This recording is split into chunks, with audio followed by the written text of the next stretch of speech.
My son stole my house after his baby was born, then told me I was in the way. I was folding baby blankets on a Tuesday morning when my son told me I was in the way. That is not where this story starts, but that is where it ends. The blankets were pale yellow. I had bought them 6 months earlier when my daughter-in-law first told me she was pregnant. I had been so happy. I had driven 45 minutes to the nice baby store in the next town because I wanted something soft, something that felt like love, something that said, "Grandma is here." I remember standing in that store holding those blankets against my cheek like a fool. The woman at the register smiled at me. She said, "Your grandbaby is so lucky." I believed her. My name is Margaret, but everyone calls me Marge. I am 68 years old. I have 2 children, a son named Derek and a daughter named Leah. Derek is 42, Leah is 39. Their father is Robert. Robert and I were married for 43 years before he left me for a woman he met at a grief support group. That is a different betrayal for a different night. Tonight I want to talk about Derek. Derek was my firstborn. He came into the world after 18 hours of labor, and he came out with his eyes wide open. The nurse said, "I have never seen a baby look so alert." I thought that meant he was special. I think every mother thinks that about her first child. He was beautiful. Dark hair like his father, my mother's chin. A way of looking at you that made you feel like you were the only person in the room. I held him in the hospital bed and I whispered to him that I would burn the whole world down to keep him safe. I meant it then. I would still mean it now, even after everything. That is the part that breaks me the most. Derek grew up in a blue house on Maple Street, the kind of American neighborhood where kids rode bikes until the streetlights came on, where neighbors brought casseroles when someone died, where I planted roses along the front walk, and Robert mowed the lawn every Saturday morning in his old gray sneakers. Derek had a tree house in the backyard that Robert built with his own hands. Derek would sit up there for hours reading comic books. I would bring him peanut butter sandwiches on a paper plate. He would lean down from the wooden ladder and kiss my cheek and say, "Thanks, Mom." I have replayed those moments 1,000 times, trying to find the exact second when something went wrong. But there is no single second. Poison spreads slowly. Leah came 3 years later. She was a harder child, louder, more demanding. Derek resented her from the start. I see that now. I did not see it then. I thought he was just adjusting to sharing attention. But Derek wanted to be the only one. He wanted to be the son. And I made him the son because he was my firstborn boy, and because Robert was never home much, and because I was lonely. And Derek filled that loneliness. That is my confession. I leaned on my son like he was my partner. I told him things a mother should not tell a child. I complained about Robert to him. I cried on his shoulder when I found out Robert had been lying about overtime hours. I made Derek my best friend. And he let me. He liked it. The power, the closeness, the way I needed him. He went to college 2 hours away. I cried the whole drive home after we dropped him off. He called me every night for the first month, then every other night, then once a week. Then he met a girl named Courtney, and the calls stopped almost entirely. I told myself this was normal. This was growing up. I had Leah at home, who was 15, and already rolling her eyes at everything I said. I had Robert, who was working late and drinking more. I had my mother, who was starting to forget things. I filled my days with caregiving. That is what women in my family do. We take care of everyone until there is nothing left of us. Derek married Courtney when he was 26. She was 24. Blonde, thin, came from a family with a lake house. Her father was a dentist. Her mother never worked a day in her life. I tried to like her. I really did. But Courtney looked at me like I was something stuck to the bottom of her shoe. She did not say it. She did not have to. It was in the way she let my hug last 1 second too short. In the way she called me Margaret instead of Marge, even after I asked her 3 times to call me Marge. In the way she would look at Derek when I spoke, as if to say, "Can you believe this woman?" The wedding was nice, expensive. Courtney's parents paid for most of it. I offered to contribute, but they waved me off. I remember standing in the corner of the reception hall, holding a glass of champagne I did not want, watching Derek dance with his new wife, watching him laugh with his new family, watching him become a person I barely recognized. Leah came and stood next to me. She was 23 then. She put her arm around my waist. She said, "Mom, you look sad." I said, "I am not sad. I am just tired." She said, "You are always tired." She was right. After the wedding, Derek and Courtney bought a condo in the city. They came home for holidays. They stayed for exactly 2 nights. They left early every time. There was always a reason. Courtney's mother needed them. Derek had a deadline. The dog was sick. I believed every excuse, because I wanted to believe them, because the alternative was too painful. The alternative was that my son was pulling away from me, and I was losing him, and there was nothing I could do. Then Leah got married. She married a man named Jason. Jason was quiet, solid, a high school history teacher. He called me ma'am for the first year until I begged him to stop. They moved to a small house 20 minutes from me. Leah got pregnant right away. A boy. My first grandchild, Leo. I was in the delivery room. Leah asked for me. She held my hand and squeezed so hard I thought my fingers would break. When Leo came out and let out that first cry, I wept. I held him an hour after he was born. His tiny fist grabbed my pinky. I looked at Leah and said thank you. She said, "Thank you, Mom." "For what?" "For everything," she said. I spent those early years as a grandmother in a way I wish I could go back and taste again. I had Leo every Tuesday and Thursday.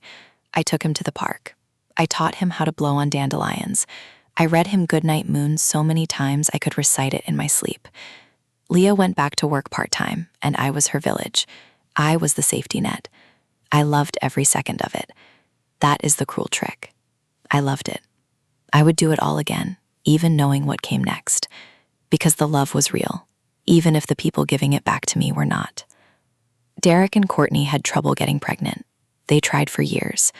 Courtney had 2 miscarriages. I sent flowers. I sent cards. I called and left voicemails saying, "I am here if you need me." They never called back. I tried not to take it personally. I told myself they were grieving. I told myself everyone processes pain differently. But the truth is, Courtney did not want me in her grief. She had her own mother for that. Her own mother who brought her bone broth and held her hair back when she threw up from the hormones. Her own mother who was young and blonde and fit, and nothing like me.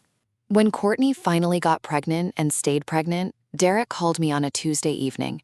I was making meatloaf. My hands were covered in raw ground beef. I answered the phone with my shoulder. He said, "Mom, you are going to be a grandma again." I cried. He cried. It was the closest we had been in years. He said, "Courtney is nervous. She wants this to be perfect." I said, "Of course. I will do anything. I will be whatever you need me to be." He said, "Thanks, Mom. I love you." I said, "I love you too." I hung up and stood in my kitchen with meatloaf all over my hands, and I felt whole for the first time in a long time. The pregnancy was hard on Courtney. She was 37. She had gestational diabetes. She had high blood pressure. She was put on bed rest for the last 2 months. Derek called me and asked if I could come help, just for a few weeks, just until the baby came. I retired 3 years earlier from my job as a receptionist at a dental office. I had the time. I had the energy. I had the desperate need to be needed. I packed a bag and drove to their house in the city. I told myself I would stay 1 month. I stayed 6. Those 6 months were the most draining of my life, and I did not even realize it until later. I cleaned their house. I cooked their meals. I drove Courtney to her doctor appointments because she was not supposed to drive. I held her hand during the glucose tests. I held her hair back when she got sick. I walked their dog, a neurotic little poodle mix named Biscuit, who hated me. I organized the baby's room. I washed every tiny onesie and folded them into neat little squares. I built the crib myself because Derek was too busy with work. I sat with Courtney on the couch and watched her favorite shows, even though I hated them because she needed company. I did all of this with a smile on my face because I was going to be a grandmother again, and because my son needed me, and because somewhere deep down, I thought this would fix everything. The baby came, a girl, Sophia. Courtney was in labor for 14 hours. Derek sent me to the waiting room. I sat there on a hard plastic chair for 9 hours. Leah drove up to sit with me.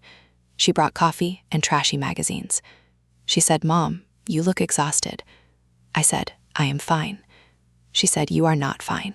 You are doing too much. I said, this is what family does. Leah looked at me for a long time.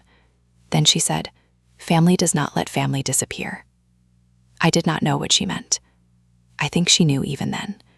I think Leah saw the cracks before I did. Sophia was perfect. Dark hair like Derek, Courtney's nose.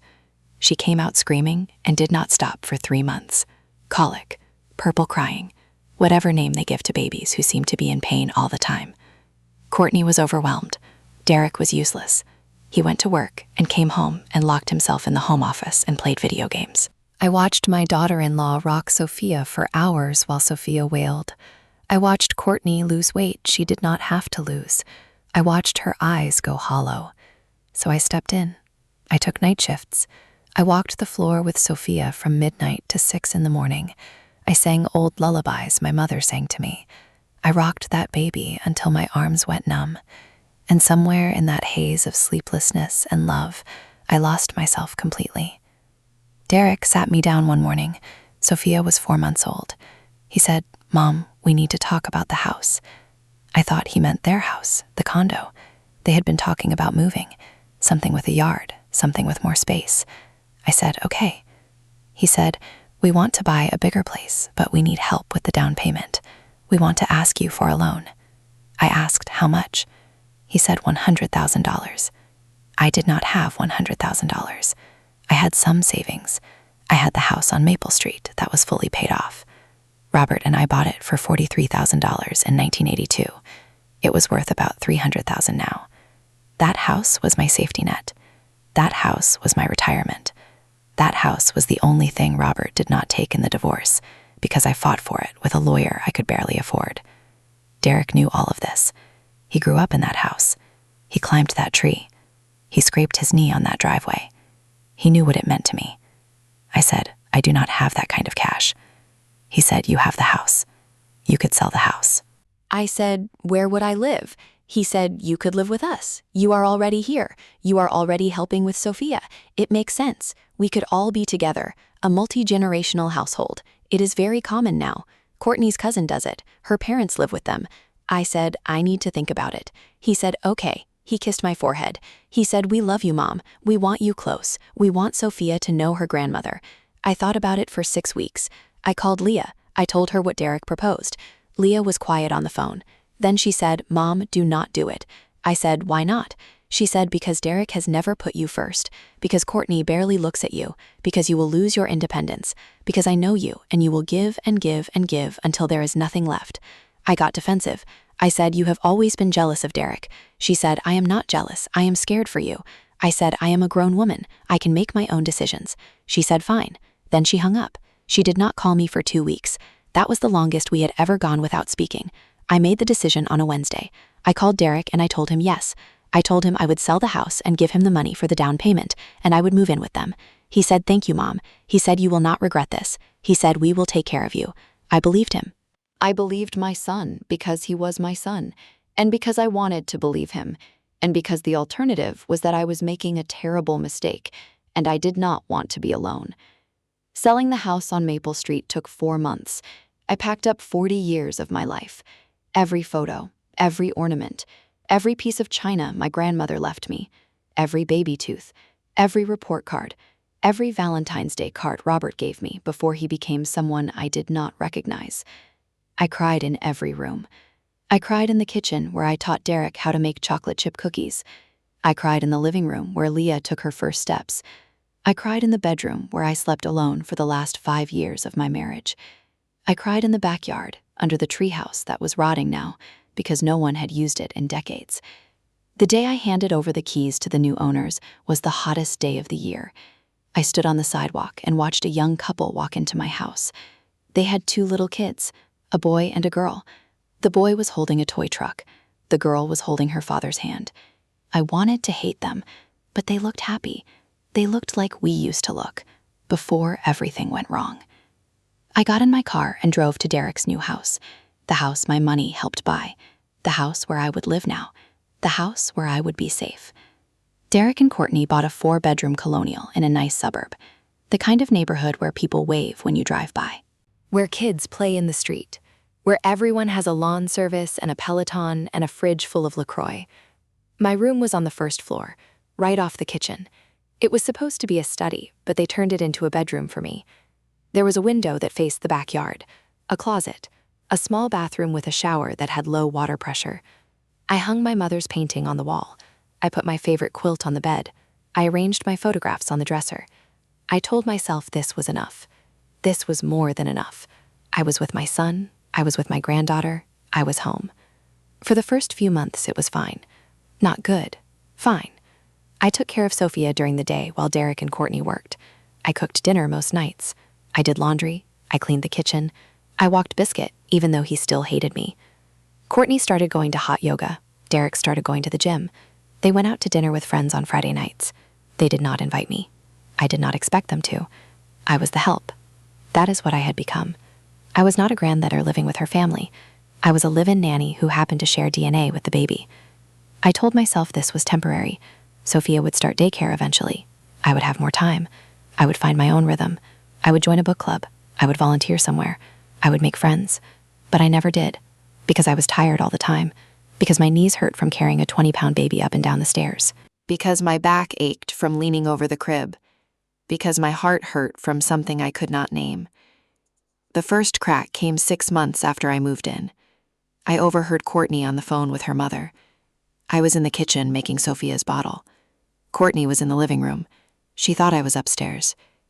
She said, "She is fine, but she is always around. I need space in my own house." Her mother said something I could not hear. Courtney said, I know, but Derek promised it would be temporary. He said she would help for a year and then we would revisit. I think we waited long enough." I stood there with the bottle in my hand. The formula dripped onto the counter.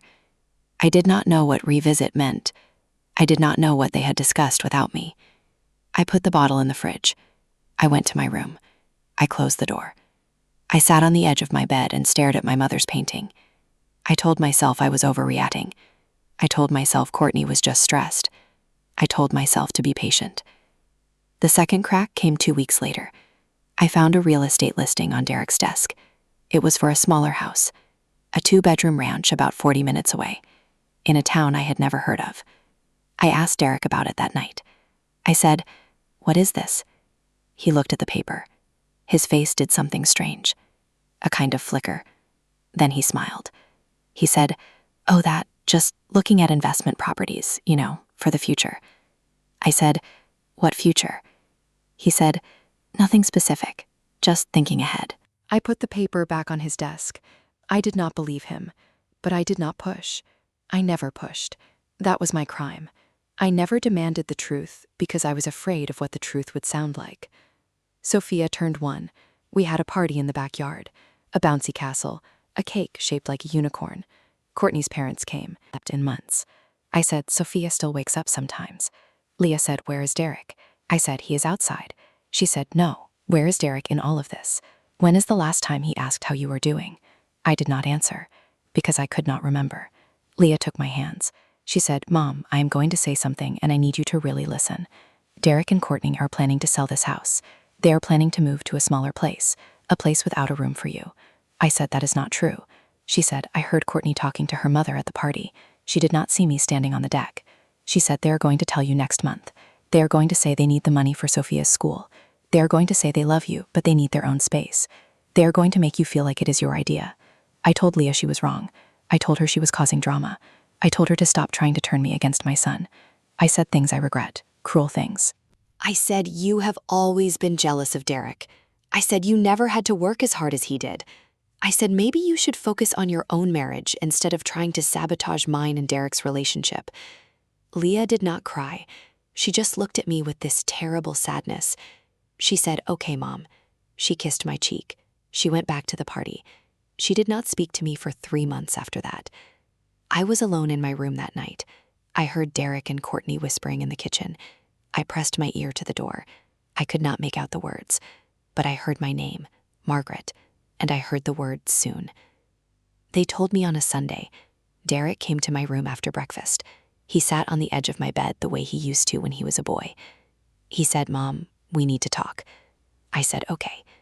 He said, "Things are changing. Courtney wants to go back to work full-time. We found a great daycare for Sophia. We do not need full-time help anymore." I said, "That is wonderful. I'm so proud of Courtney." He said, "Thank you."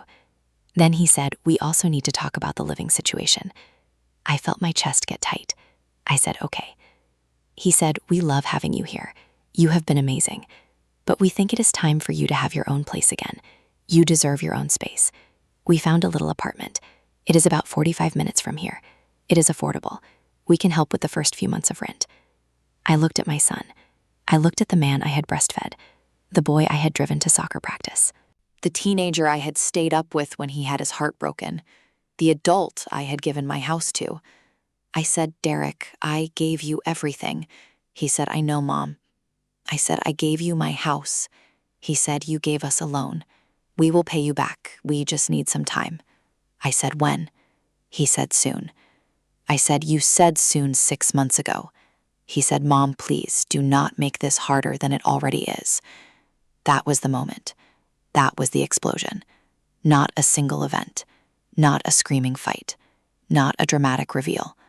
Just my son sitting on my bed telling me to leave after I had emptied myself for him. I did not scream. I did not cry. I just nodded. I said, "Okay." He said, "Thank you for understanding." He stood up. He hugged me. It was the coldest hug of my life. His arms barely touched my back. He was hugging a problem he had solved. I packed my things over the next 2 weeks. I called Leah.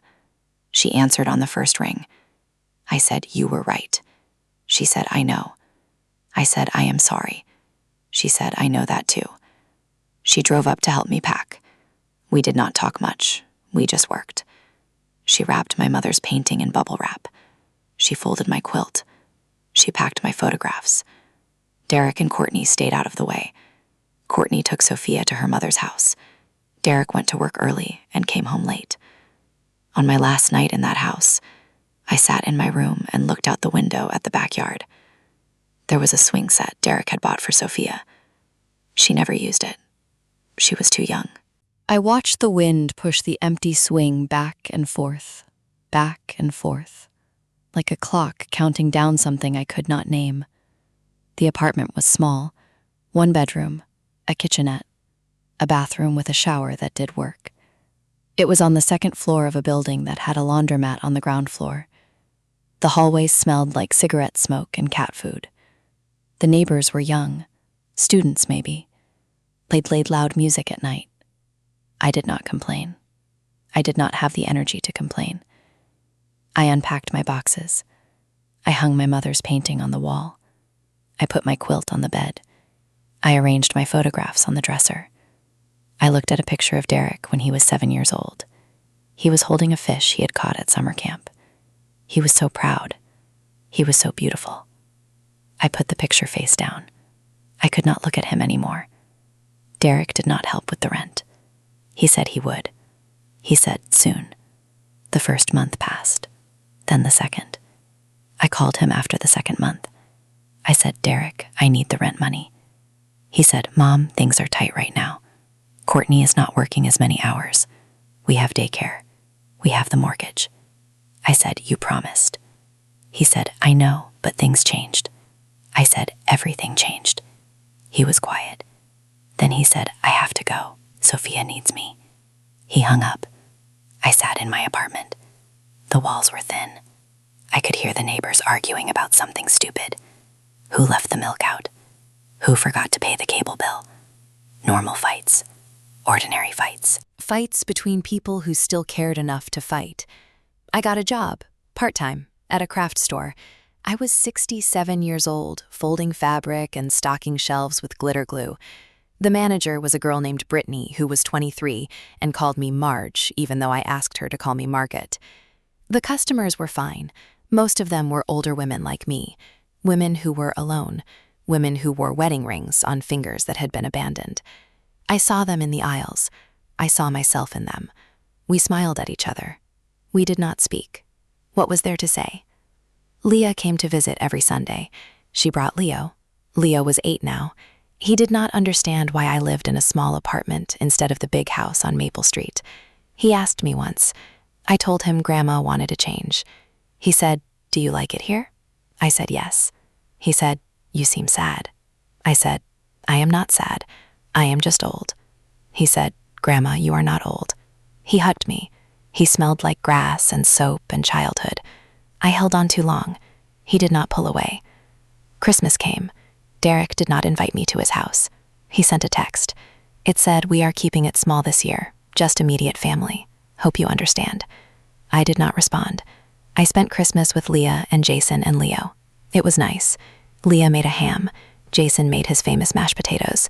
Leo opened his presents with the kind of joy that only children have. I sat on their couch and watched them. A family. A real family. I was on the outside of it. Not because they pushed me out, because I had crawled into the wrong family and given everything to people who saw me as a tool. New Year's Eve, I was alone. I watched the ball drop on television. I drank a glass of wine that tasted like regret. I thought about Robert. I thought about the early years when we were young and stupid and in love. I thought about the night Derek was born, how Robert cried, how he held Derek like he was made of glass, how he said, "We are a family now. We are going to do this right." We failed. We failed each other. We failed our children in ways I am still understanding. But I did not fail Derek. I loved him. I loved him with everything I had. And he took it. And then he told me I was in the way. The legal part came later. I hired a lawyer, an old woman named Patricia, who had gray hair and sharp eyes and did not take bullshit. Patricia said, "We can sue him. We can argue that the money was a gift conditioned on you living in the house, or we can argue that it was a loan with an implied promise of support. It will be hard. It will be expensive. It will tear your family apart." I said, "My family is already torn apart." Patricia said, "Okay, let's do it." We lost. The judge was a man in his 50s with a face like a closed door. He said, "The plaintiff voluntarily transferred the funds to the defendants for the purpose of purchasing a home. There was no written agreement regarding repayment or living arrangements. The claim is dismissed." I sat in the courtroom and listened to a stranger decide that my son did not owe me anything. Derek did not look at me. Courtney did not look at me. They left quickly. Their heels clicked on the marble floor. Click, click, click. Like a heartbeat. Like a countdown. Like a door closing. Patricia drove me back to my apartment. She said, "I am sorry." I said, "It is not your fault." She said, "Your son is a piece of work." I said, "He is my son." She said, "That is the saddest part." She dropped me off. I went upstairs. I opened my door. The apartment smelled like nothing. No cooking, no candles, no life. I sat on my bed. I looked at my mother's painting. It was a watercolor of a garden. Flowers I could not name, colors that had faded over time. My mother painted it when she was 65, the year my father died. She painted it in the basement of the house I grew up in. She painted it alone. I think I finally understand why. I still see Sophia sometimes. Leah brings her to visit. Derek does not know, or maybe he knows and does not care. Sophia is 3 now. She has curly hair and a loud laugh. She calls me Grandma Marge. She does not know that I built her crib. She does not know that I walked the floor with her for 6 months while her parents slept. She does not know that I gave her a home and then lost mine. I do not want her to know. I want her to grow up happy and free and never feel what I feel. The weight of loving people who do not love you back. The specific loneliness of being a mother to someone who sees you as an option. Derek calls me sometimes, every few months. He talks about the weather. He talks about his job. He never mentions the money. He never mentions the house. He never says sorry. I do not ask. I am too tired. I am 68 years old, and I am too tired to fight for love that should have been given freely. I am too tired to teach my son how to be a decent human being. I did my job. I raised him. I fed him, I clothed him, I loved him. The rest was up to him, and he chose something else. Last week, I was folding laundry in my apartment. Same task as always, folding towels that did not belong to me. I heard a knock on the door. It was Derek. He was holding a piece of paper. He said, "Mom, I need you to sign something." It was a document, a waiver, saying I would not pursue any further legal action, saying I acknowledged that the money was a gift, saying I released him and Courtney from any future claims. I looked at the paper. I looked at my son. He had gray in his hair now, lines around his eyes. He looked tired. He looked scared. He looked like a little boy who had done something wrong and did not know how to fix it. I said no. He said, "Mom, please." I said no. He said, "What do you want from me?" I said, "I want you to look me in the eyes and tell me you are sorry. I want you to tell me you know what you did." He looked at me. His eyes moved around my face like he was searching for something. An escape route, a different answer, a way out. Then he said, "I am sorry you feel that way. That is not an apology. That is a weapon." I closed the door. I locked it. I leaned my forehead against the wood. I could hear him standing there, breathing, waiting. Then his footsteps, walking away, down the hall, down the stairs, out of the building, out of my life maybe. I do not know. I have stopped guessing. Tonight I am sitting in my apartment. It is late. The neighbors are quiet for once. I have a cup of tea that has gone cold. I am looking at the photograph of Derek at summer camp, the one I turned face down. I turned it back over tonight. I looked at his face, his 7-year-old face, his front teeth too big for his mouth, his eyes full of joy. That boy is gone. Or maybe that boy never existed. Maybe I made him up. Maybe all of it was just me loving someone who was never capable of loving me back the same way. I am the one who folded the baby blankets. I am the one who sold the house. I am the one who believed the lies because the truth was too heavy to carry. I am the one who is still here, alone, but still here. My son stole my house after his baby was born. Then he told me I was in the way. And the worst part is not the money. The worst part is not the house. The worst part is I would still open the door if he came back. I would still make him a sandwich. I would still hold his hand. I would still love him because I am his mother. And that is not a choice. That is a wound that never closes. The tea is cold. The night is quiet. The door is locked. And I am waiting for a call that will never come.